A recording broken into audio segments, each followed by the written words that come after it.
Hi అండి, నివనే కిచెన్కి స్వాగతం. అందరు బాగున్నారా? నాకైతే ఫుల్గా ఫీవర్ అండి. వాయిస్ కూడా చాలా మటుకు చేంజ్ అయిపోయింది. కాకపోతే ఇప్పుడు ఫీవర్ తగ్గింది కానీ వాయిస్ అయితే చేంజ్ కావట్లేదు.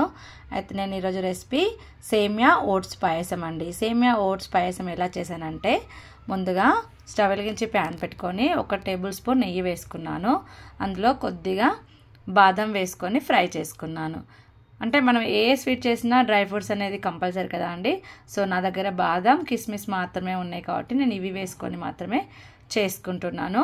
ఇవి ఫ్రై చేసుకొని తీసి పక్కన పెట్టుకోవాలి.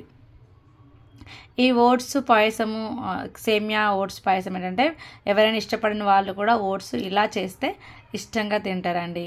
సో ఇందులో నేను ఒక 1/2 కప్పు వరకు సేమియా వేసుకున్నాను. సేమియా కొంచెం ఫ్రై అయిన తర్వాత ఇందులో నేను 1/2 కప్పు వరకు ఓట్స్ వేసుకున్నాను. సేమియా ఎంత వేసుకున్నానో ఓట్స్ కూడా అంతే క్వాంటిటీ వేసుకొని రెండు బాగా నెయ్యిలో మంచిగా ఫ్రై చేసుకున్నాను. ఓట్స్ అండ్ సేమియా రెండు కలర్ మారేంత వరకు మంచిగా ఫ్రై చేసుకోండి. ఎంత బాగా ఫ్రై అయితే అంత టేస్ట్ వస్తుంది మన పాయసంకి. సో మంచిగా ఫ్రై చేసుకోండి. ఎవరైనా ఓట్స్ తినని వాళ్ళకి ఇలా సేమియాతో పాటు చేసి పెట్టండి, హ్యాపీగా తింటారు. సేమియా అంటే కొంతమందికి ఇష్టం ఉండదు, అలాంటి వాళ్ళకు కూడా ఇలా ఓట్స్తోని హెల్తీగా చేసి పెడితే వాళ్ళు హ్యాపీగా తింటారు. సో ఎవరికైనా ఇది చిన్నపిల్లలకైనా పెద్దవాళ్ళకైనా ఎవరికైనా హెల్తీ రెసిపీ అండి. దీంట్లో ఇంకొకటి, మనం ఎక్కడ షుగర్ వాడట్లేదండి. ఇందులో నేను బెల్లం వేస్ట్ చేశాను కాబట్టి చాలా హెల్తీ రెసిపీ. ఒకసారి మీరు కూడా ఖచ్చితంగా ట్రై చేయండి. ఎలా వచ్చిందో కూడా కామెంట్ సెక్షన్లో కామెంట్ చేయండి. అందుకన్నా ముందు వీడియోని లైక్ ఇవ్వండి ఫ్రెండ్స్. అయితే ఇందులో నేను కాచి చల్లారబెట్టుకున్న పాలు వేసుకున్నానండి. మనం పాయసంకి సరిపడా వేసుకోవాలి.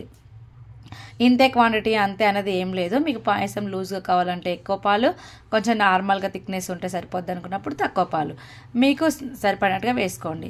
మీరు తీసుకున్న సేమియాకు మీ టేస్ట్ సరిపడినంతగా ఇక్కడ నేను బెల్లం అనేది వాడుతున్నాం కాబట్టి బెల్లం వేసుకోండి. నేనైతే 1 కప్పు 2 కలిపి 1 కప్పు వేసుకున్నాను కాబట్టి 1 కప్పు బెల్లం వేసుకున్నాను. అందులో ఇలాచి పౌడర్ వేసుకొని కలుపుకొని స్టవ్ ఆఫ్ చేసుకోవాలి. అంటే ఎక్కువసేపు ఉంచొద్దండి, కొంచెం తొందరగానే స్టవ్ ఆఫ్ చేసుకోవాలి. దానిలో మనం ఫ్రై చేసి పెట్టుకున్న బాదం కాజు ఉంది కదా, కిస్మిస్, అవి వేసుకోవాలి. వేసుకొని 2 నిమిషాలు అలానే వదిలేయండి. 2 మినిట్స్ అలా వదిలేస్తే ఏంటంటే పాయసం అనేది కొంచెం దగ్గరగా వచ్చేస్తుంది. సో ఆ తర్వాత మనం సర్వింగ్ బౌల్లోకి తీసుకొని సర్వ్ చేసుకోవాలి. చూడండి, 2 నిమిషాలు ఇలా వదిలేస్తే కాస్త దగ్గరకు వచ్చేసింది. ఇంత దగ్గరకు వస్తుందండి, మరీ ఎక్కువ థిక్నెస్ ఏమి రాదు. సో ఇప్పుడు దీన్ని సర్వింగ్ బౌల్లోకి తీసుకొని సర్వ్ చేసుకోండి. అది పిల్లలకైనా పెద్దల వాళ్ళైనా ఎవరైనా హ్యాపీగా తినే హెల్తీ రెసిపీ అండి, ఓట్స్ సేమియా పాయసం. ఒకసారి ఖచ్చితంగా ఇలా ట్రై చేయండి. ఎలా వచ్చిందో కామెంట్ సెక్షన్లో కామెంట్ చేయండి. వీడియో నచ్చితే లైక్, షేర్, సబ్స్క్రైబ్ నివనే కిచెన్ ఫ్రెండ్స్.